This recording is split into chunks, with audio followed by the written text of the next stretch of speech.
Welcome back, Green Bay Packers fans. As always, thank you for joining me. I do greatly appreciate it. My name's Paul Brettel. I'm the editor over at Dairyland Express, where we cover the Packers, Brewers, Bucks, and Badgers. I also have a new article out every Monday and Friday over at Cheesehead TV. And you can find me on Twitter, as it says at the bottom of the screen here, at Paul_Brettel. So, week one, it's in the books. Thank goodness it's over for us Green Bay Packers fans, because that was ugly. That was disappointing. That was discouraging. Pick a negative word, and that describes that game. So for today's episode, what I wanted to discuss was my observations article. I put this out every Monday over at Dairyland Express. After the game initially, I have my instant takeaways where I just go through quick bullet points on my instant takeaways, my thoughts on what we just saw. This observations article, I go back and watch the condensed version of the game over on NFL Game Pass and add more detail to some of the greater observations, the greater points that stood out over the course of the game. So that's what this observation article entails. As I said, it is over at Dairyland Express. So I wanted to go through these observations with you today, and there were 12 of them. So buckle up if you're up for reliving, as I said, what was a very ugly performance. So let's just start with the big one. Let's get the big one out of the way. Where the heck was the juice? Where the heck was the energy? There was somehow none of it. It's week one of the regular season. This team has Super Bowl aspirations, and they looked like they had no interest whatsoever. On the defensive side of the ball, on the offensive side of the ball, the play calling was an issue. Literally, there was almost none. No good takeaways from this game. Nothing positive. And for a team that, as I said, has these Super Bowl aspirations, the prep work that goes into this week one game, the energy that should be there for starters all the time, but it's the first game of the season. There was none of it. There was zero juice, zero energy. This team looked like they had zero interest in being there. After the game, Aaron Rodgers was asked if they were perhaps reading the newspaper clippings, as they say, and he didn't deny it. This looked like a team that went into Jacksonville. They didn't have to play in New Orleans, so that was a favor for Green Bay. This is a team that's gone 26-6 over the last two regular seasons, a team that's been to two straight NFC Championship games, and they were going up against a Saints team with a depleted cornerback room, a depleted wide receiver room, and Hall of Fame quarterback Drew Brees had retired. Jameis Winston was under center, and it goes without saying, but he's just not the same caliber of player that Drew Brees is. All of those factors, it looked like this Green Bay Packers team was feeling themselves just a little too much. They got punched in the mouth right away, and as has been the case in a majority of these losses under the Matt LaFleur era, this team didn't know how to respond once they did. But the most disappointing part in all of this, as the headline reads in the article, where was the juice? It's one thing to come out and lose this game if they had, actually executed. Sean Payton's a very good head coach. There's still a lot of talent on the Saints team. We know Jameis Winston has plenty of arm talent. But when you come out, you don't have the energy, you don't look like you want to be there, man, it's disappointing. That's the only way to really put it. There was zero juice. Next up, observation number 2, Eric Stokes. Get ready, my man. He only had 8 snaps in this game, whereas Kevin King played a majority of the game. I think he was out there 55 or 60 of the defensive snaps, but Kevin King was only targeted twice. However, he gave up 2 completions, once on a comeback route. Second was a skinny post. Kevin King gave the receiver plenty of cushion, but still was completely ran by. It looked very similar to, cover your ears if you're squeamish, but it looked very similar to that play in the NFC Championship game against the Tampa Bay Buccaneers. What do you do at this point if you're the Green Bay Packers? We know who Kevin King is. If Kevin King is out there and Kevin King is continuing to make mistakes, that's on the coaching staff. They know what is going to happen. We as fans, we have a pretty good idea. We know who he is at this point. With Eric Stokes, you can hopefully, Kevin King is not going to completely disappear. The Green Bay Packers aren't going to cut him. That doesn't make sense for the salary cap. He's going to be a part of this defense, but he should certainly be a part of this defense in a much more limited role, not playing 60 snaps while Eric Stokes is out there for 8. Eric Stokes did have the one pass breakup that this defense logged as well. Eric Stokes is going to go through a learning curve. He's going to go through growing pains, ups and downs, but at this point, I would welcome that. We need something different. Something has to change. As they say, the definition of insanity is doing the same thing over and over and expecting different results. And that is what is going on with that second cornerback position. So Eric Stokes, my fingers are crossed. Get ready. I hope that we see more of you this coming Monday against the Detroit Lions. Observation number 3, might as well stick with the defensive side of the ball. What a rough debut for Joe Barry. I know there was this article, I can't remember what site it came from, but this went down as the worst debut for a defensive coordinator since the Lombardi era.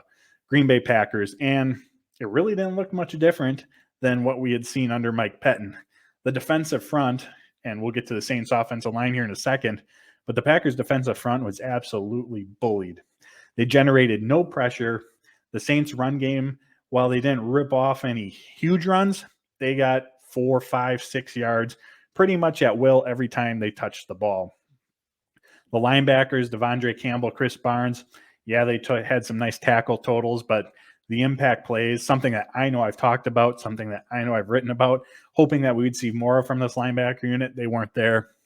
The cornerbacks, the safeties, there were blown coverages. And the really head-scratching part is we saw a lot of soft coverage from this defense. Matt LaFleur has talked about how he wants to see his corners, particularly Kevin King, because Kevin King is better as a press cover corner than in zone, up on the line of scrimmage. But we didn't see that. Now, it's only 1 week, and I also want to point out, especially in that first half, the Green Bay Packers offense did no favors for this defense. At the 2-minute warning in the second quarter, the Saints offense had run 36 plays, the Packers offense 12. That Green Bay Packers defense in that Florida heat, it's week 1. A majority of those defensive players didn't even play during the regular season. We'll get to that shortly as well. They were tired, and the offense didn't do them any favors in having them be out on the field that long. Now, that's not an excuse. It's just the reality of the situation. The defense didn't play well enough to get off of the field either. But overall, this Joe Barry defense, it was a rough showing. And as I said, looked pretty similar to what we saw under Mike Pettin. Observation number 4, the Saints offensive line. I already touched on it a bit, but they controlled this game. Even center Eric McCoy, he left early. Guard Cesar Ruiz kicked over to center. They brought in Throckmorton as a backup. You never would have known. The Saints offensive line didn't miss a beat. Green Bay Packers weren't able to generate any sort of consistent pass rush. And as I said, Saints running backs, well, they didn't have any monster runs, 4, 5, 6 yards. They were racking that up at will. Observation number 5, credit to the Saints cornerback room. I wrote about it. I'm pretty sure I talked about it on here leading up to the game, but I thought that there was the potential that Aaron Rodgers and these Green Bay Packers receivers could have a pretty monster game against this Saints secondary. They were completely depleted. Even Marshawn Lattimore, who is primarily responsible for covering Davante Adams, he even had to lead the game at some point to get his wrist wrapped up.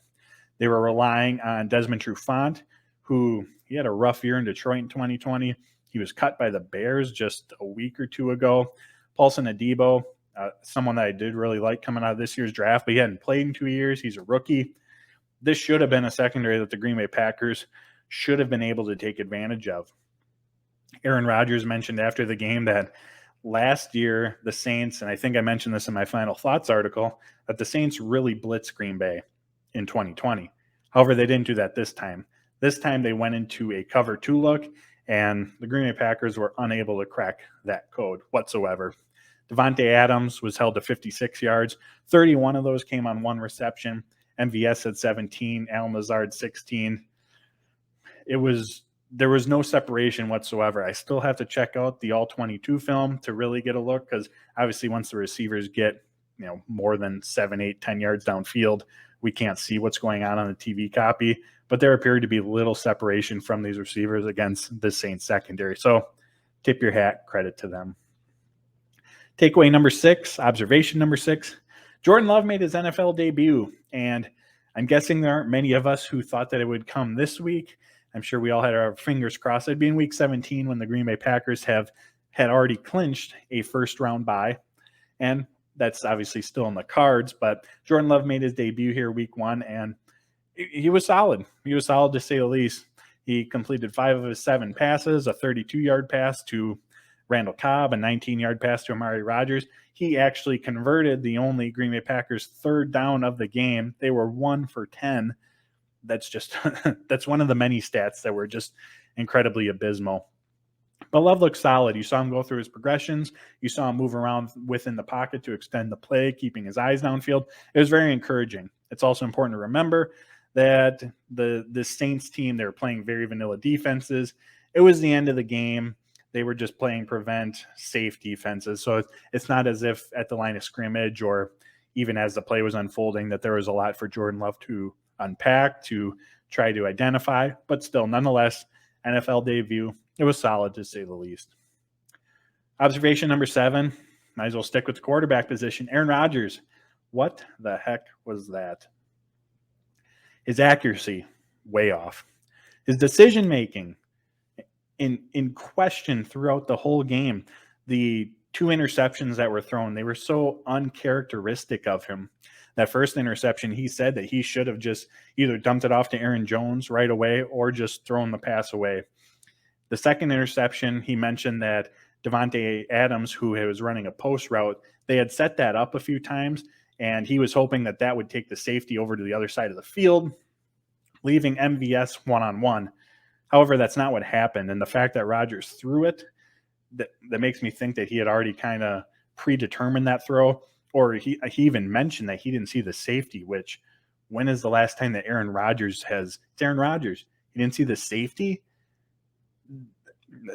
I'm baffled by that one. That's not something that I expected to hear. But even if the safety wasn't there, the pass was 10 yards past MVS. He had no chance of catching that, even if he was in one-on-one coverage. Aaron Rodgers held on to the ball for too long. It's as if he was looking to take those shot plays. And I get it. Once you get behind, that can be your tendency. But halfway through the third quarter, Green Bay was still only down 14 points. Up until then, and even at that point, there's still plenty of time to come back. There's no need to continue taking shot plays, holding on to the ball. And in holding on to the ball, taking those shot plays, he passed on some easy completions. It was the opposite of how this Matt LaFleur offense has success. It was the opposite of what Aaron Rodgers did all last season to be league MVP. Everything about this performance from him was baffling, just baffling. And obviously we have the utmost confidence in him that he'll clean it up, that he'll be prepared, be much better against the Detroit Lions. He is Aaron Rodgers after all. But goodness, as the headline says in the article, if you go read it, what the heck was that? Next up, observation number 8, no preseason snaps. I saw this discussion taking place that perhaps some of the issues, a majority of the issues, depending on where you fall in this discussion, were because this Green Bay Packers team, a majority of the key players didn't participate in the preseason. Each preseason game, they had over 30 players who didn't take the field. Now, I'm not going to sit here and say that had no effect. I think it had some, but it didn't determine this game. Zach Cruz of Packers Wire put out a tweet that just really resonated with me. If Aaron Rodgers, Davante Adams, Kenny Clark, Darius Smith, you name it, if they had played 15, 20 preseason snaps, does that change the outcome of this game? No, it doesn't. Does it go maybe a little smoother? Perhaps. But if we circle back to the first observation of this article, there was no juice whatsoever. The execution was poor. The decision-making, play calling, all that stuff we've already discussed. That was the real issue. Yes, there's very likely some rust, but it wasn't going to change the outcome of this game. Observation number 9. Where was the Packers' run game? There's a very, very common theme that runs through these Green Bay Packers blowout losses in the Matt LaFleur era. They abandoned the run game way too quickly. As I mentioned when discussing Aaron Rodgers here just a few minutes ago, this offense is predicated on establishing the run. having the running game be a factor, even if they're not going to hand it off 20 plus 25 or more times a game. The threat of the run game being there, the defense has to at least fear it to some degree. But the Green Bay Packers, when you completely abandon it, that takes away the, to use the word again, juice. It takes away the juice that this offense has. Again, the Green Bay Packers, they were down 17-3 halfway through the third quarter. Yes, that's a little bit to overcome, but at that point even, that's still not enough to where you should be abandoning the run and just running constant 5-wide sets. That's not what made them successful last year. That's not what made them successful in 2019. In fact, that's usually what happens when they lose. Aaron Jones and A.J. Dillon, at about the halfway mark in the third quarter, had 6 combined carries. 6. A.J. Dillon, if you remember, I believe it was in the first half. I can't remember which drive it was. I think in the second quarter. He had 2 runs where he picked up 5-6 yards right up the middle each time. That's what the Green Bay Packers needed more of. But whether it's Matt LaFleur's play calling, because he feels that they need to run 5 wide, dominate the passing game to get back into it, or it's Aaron Rodgers changing the play call at the line of scrimmage because he was a little too pass happy, or likely a combination of both, that can't happen. Yet we see it happen. And not that the Packers have lost a lot under LaFleur. They've obviously had a ton of success. I'm not saying otherwise. But what I'm saying is when they do lose, they lose by a lot. And when they lose by a lot, they give up on the run game way, way too soon. Next up, the Green Bay Packers offensive line. It wasn't the dominant performance that we saw from last year, but I guess we really shouldn't have expected that either. There's 2 rookies starting on the offensive line. They're without David Bakhtiari. So they weren't at that level, but they weren't bad either. They were solid. They were fine. There are definitely areas that they have to improve on. I mean, speaking of the run game, Aaron Jones averaged under 2 yards a carry. Kylan Hill averaged under 3. A.J. Dillon was the only one who found some sort of success on the ground. But again, that was a very small sample size for those running backs. Offensive line would also give up 10 pressures, 2 sacks, but some of those pressures, again, that falls on Aaron Rodgers from holding on to the ball too long. Elton Jenkins, what else can we say about him? He's fantastic, regardless of where you put him. He held up very well at left tackle. Josh Myers at center was very good as well. Billy Turner was his usual unspectacular but solid self at right tackle. Lucas Patrick and Royce Newman, there are improvements to be made, especially in pass protection. But overall, this offensive line unit, they were solid, especially considering that they were up against a very good Saints defensive front. 2 to go, number 11. The Saints get paid to play football too. We got to remember that. As I said, I think part of the reason that this Green Bay Packers team, or this game ended the way that they did, is because the Green Bay Packers thought that they were going to come in and just roll. They thought that they were going to roll to victory, which I know I thought, and I'm sure many others thought as well. They are the more talented team. But credit to Sean Payton, drew up a heck of a defensive or a heck of a game plan. Credit to Dennis Allen, defensive coordinator. Same thing. He had an answer for this offense.